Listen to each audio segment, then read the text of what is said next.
Good morning my dear students. Gayatri school Sanchore के YouTube channel में आप सभी का स्वागत। इस चैनल को ज़्यादा से ज़्यादा सब्सक्राइब कीजिए, लाइक शेयर और कमेंट जरूर करें ताकि आपको एग्रीकल्चर बायोलॉजी की नई क्लास उपलब्ध हो सके। आज का अपना टॉपिक रहेगा वो है पर्ण।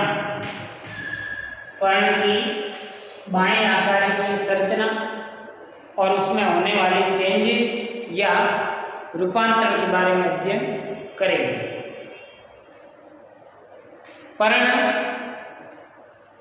तने से लगी रहती है, इसके अलावा उनकी जो शाखा होती है उनसे लगी रहती है और ये मुख्य रूप से पादप में है वो प्रकाश संश्लेषण का स्तर होती है।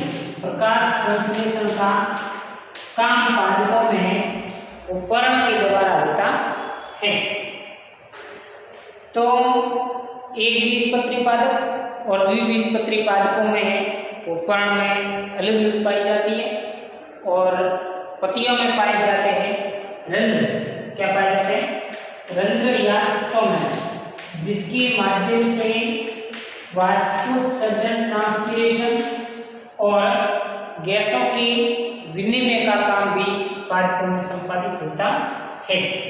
अब प्रकाश संश्लेषण की क्रिया के द्वारा ये भोज्य पदार्थों का संश्लेषण है वो करती है, ठीक है, कार्बोहाइड्रेट बनाती है और अपने पास स्टोर रख करके पादप के समस्त भागों को उपलब्ध करवाने का काम है वो पर्ण का होता है। कि प्रकाश संश्लेषण का काम पर्ण में क्यों हो रहा है, इसका क्या कारण है कि पत्तियां हम देखोगे कि हरी होती है। हरी होने का कारण है इसमें पाया जाता है क्लोरोफिल नाम वर्ण, हरित लवक पाया जाता है। क्या पाया जाता है? हरित लवक। और इस हरित लवक की उपस्थिति के कारण ये प्रकाश संश्लेषण की क्रिया को प्रेरित करता है, ठीक है। बात करें पर्ण के मुख्य भाग है, 3 भाग होते हैं। पहला भाग पर्णाधार, दूसरा पर्णव्रंत और तीसरा पर्णफलक। पहला है पर्णाधार। पर्णाधार में पत्ती तने से शाखाओं से जहाँ से लगी रहती है वो है पर्णाधार। पर्णव्रंत इसका वह भाग है जहाँ से पत्ती तने या शाखा से जुड़ती है और पर्णफलक जो इसका पूरा भाग होता है वो पर्णफलक है और उसके चारों ओर जो कोर पाया जाता है उस कोर को कहते हैं फलक कोर, यानी कि पर्णफलक का कोर। और इसमें पाई जाती है शिरा। ये सेंटर में जो गहरे रंग की संरचना होगी ये है इसकी मध्य शिरा, ये पर्ण शिखाग्र और मध्य शिरा से और बहुत सारी छोटी छोटी शिराएं निकलती हैं जिसको कहते हैं पर्ण शिराएं। और पर्ण शिराएं इसमें 2 प्रकार की पाई जाती है, समांतर शिरा विन्यास और श्रेणीक्रम शिरा विन्यास। तो जो एक बीजपत्री पादपों की पत्तियां होगी उसमें तो होगा समांतर पर्ण विन्यास और ये है जालिकाबद्ध शिरा विन्यास। दूसरा कौन सा है? जालिका, यानी कि इस प्रकार की पूरी जालिका का फॉर्मेशन हो जाता है, इसको कहते हैं जालिकाबद्ध शिरा विन्यास, ठीक है। ये जनरल इंफॉर्मेशन मैंने आपको बताई पर्ण। पर्ण स्तंभ या शाखा की एक पतली, चपटी और फैली हुई पार्श्व अतिवर्धी है जो पर्वत संधि पर उत्पन्न होती है, जिसके कक्ष में एक कक्षस्थ कलिका होती है। पर्ण के विभिन्न भाग हैं जिसमें एक प्रारंभिक पर्ण की संरचना में निम्नलिखित 3 भाग मुख्य होते हैं। पहला है पर्णाधार जिसको मैंने 1 नंबर लिखा है, दूसरा है वो है पर्णव्रंत जिसको 2 नंबर मैंने लिखा है और तीसरा है 3 नंबर पर्णफलक के बारे में डिस्कस करेंगे। सबसे पहले बात करते हैं पर्णाधार। तो पर्णाधार पत्ती का वह भाग है जो पर्व संधि से जुड़ा रहता है, पर्णाधार कहलाता है। एक बीजपत्री पौधे जैसे गेहूं, जौ, मक्का, बाजरा आदि पर्णों में पर्णाधार फैलकर चौड़ा हो जाता है तथा तने के पार्श्व को घेरे रहता है, जिसे पर्ण आचर या लीफ शीट कहते हैं। केले का तना मुख्यतः पर्णाक्षदों से ही बना होता है। कुछ द्विबीजपत्री पादप जैसे कपास, गुड़हल आदि के पर्णाधार से दो छोटी छोटी पार्श्व अतिवर्धियां और निकलती हैं, जिसे अनुपर्ण कहते हैं। जिन पर्णों में अनुपर्ण पाए जाते हैं उसे अनुपर्णी पत्तियां, जिन पर्णों में अनुपर्ण नहीं पाए जाते हैं उसे अनुपर्णी पर्ण कहते हैं। पर्णाधार पर पाई जाने वाली दो पार्श्व अतिवर्धियां को अनुपर्ण कहते हैं। ये अनुपर्ण पर्ण से जुड़े हुए हो सकते हैं तो उसको कहते हैं संलग्न। यदि अनुपर्ण से जुड़ा हुआ है तो उसको कहते हैं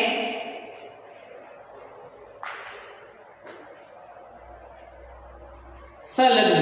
अनुपर्ण पर्णवृंत के साथ कुछ दूरी पर जुड़े रहते हैं तो इसे संलग्न अनुपर्ण कहते हैं। गुलाब में ऐसा देखने का आपको मिल जाएगा।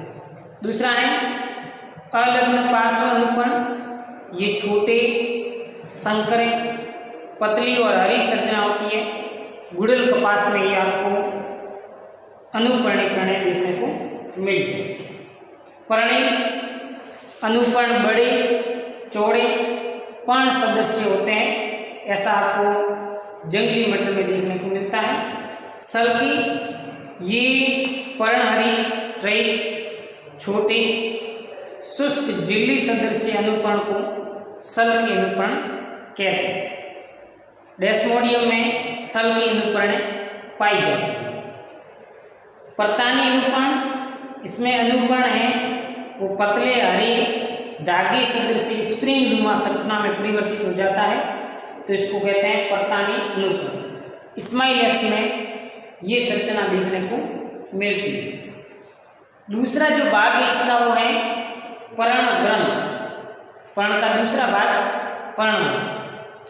पर्णाधार एवं पर्णफलक के बीच के भाग को जोड़ने वाली संरचना को पर्णग्रंथ कहते हैं।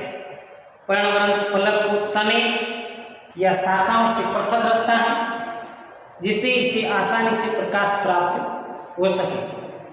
अधिकांश एक बीजपत्री पौधे जैसे चावल, गेहूं, मक्का, बांस आदि की पत्तियां में पर्णग्रंथ नहीं पाए जाते। इस प्रकार की पर्णों को अवृंतीय पर्ण कहते हैं, जबकि अधिकांश द्विबीजपत्री पौधे जैसे आम, बरगद, पीपल, तुलसी आदि में पर्णग्रंथ पाया जाता है। तो इस प्रकार के पर्णों को सग्रंथीय पर्णों के नाम से जाना जाता है।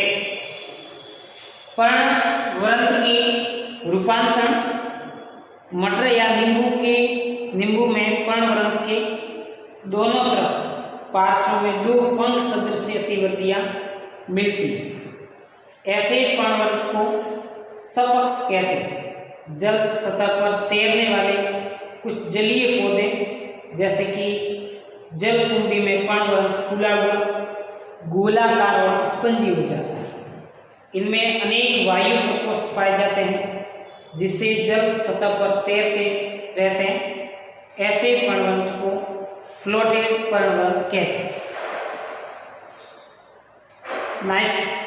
नॉस्ट्रिशियम जैसे पौधों में पर्णग्रंथ लंबे, कोमल, प्रतानों के समान हो जाते हैं और पौधों के आरोहण में सहायक। ऐसे पर्णग्रंथ को प्रतानी पर्णग्रंथ कहते हैं। जबकि ऑस्ट्रेलियन बबूल, ऑस्ट्रेलियम अकेसिया में पर्णग्रंथ फैलकर चपटा पतला पत्ती के समान हो जाता है एवं प्रकाश संश्लेषण का कार्य करता है। पर्णग्रंथ के इस रूपांतरण को प्रणाभ ग्रंथ के नाम से भी जाना जाता है। तीसरा है पर्णफलक। पर्णवर्ण के अगले सिरे से जुड़े बड़े पतले चपटे कोमल हरे भाग को पर्णफलक कहते हैं। पर्णफलक के अगले भाग को पर्णशिखाग्र लीफ एपेक्स और किनारों को फलक और लीफ मार्जिन कहते हैं। पर्णफलक के आधार से इसके शिखाग्र तक पर्णवृंत से जुड़ी संरचना होती है जिसे मध्य शिरा या मिड वेन कहते हैं। मध्य शिरा के पार्श्व में अनेक छोटी छोटी शिराएं निकलती है जो शिखाग्र तथा फलक कोर तक फैली रहती है। इन्हें पार्श्व शिराएं कहते हैं। पार्श्व शिराओं से अनेक छोटी छोटी पतली नली सदृश से संरचनाएं निकलती है जिन्हें वेनलेट्स कहते हैं या सिरिकाएं कहते हैं। सिरिकाएं पर्णफलक में विभिन्न दिशाओं में फैली रहती है तथा परस्पर मिलकर जाल से संरचना बनाती है जिसे शिरा विन्यास कहते हैं। अभी अपन ने बात की थी, इसमें दो प्रकार का शिरा विन्यास पाया जाता है, समांतर शिरा विन्यास और जालिका शिरा विन्यास। तो अगले लेक्चर में जब शिरा विन्यास की बात करेंगे तब उसमें आपको बता देंगे कि कौन कौन से शिरा विन्यास इसमें होते हैं। शिरा और सिरिका मिलकर पर्णफलक का कंकाल बनाती है एवं इसे फैली हुई अवस्था में बनाए रखने का कार्य करती है। ये थी पर्ण की सामान्य बाहरी संरचना और इसके तीन भाग पर्णाधार, पर्णवृंत और पर्णफलक। अब इसके कौन कौन से पर्ण के रूपांतर हैं, पर्णफलक का आकार कैसा होता है, उसकी आकृति कैसी होती है और इसके शिखाग्र का अलग अलग रूप क्या होता है, उसके बारे में अगली क्लास में अपन बात करेंगे। ठीक है। उसके बाद पर्ण का शिरा विन्यास दो प्रकार का, एक समांतर शिरा विन्यास और दूसरा पाया जाता है जालिका शिरा विन्यास, और उनके बाद पर्ण के प्रकारों के बारे में अध्ययन करेंगे। Okay, thank you.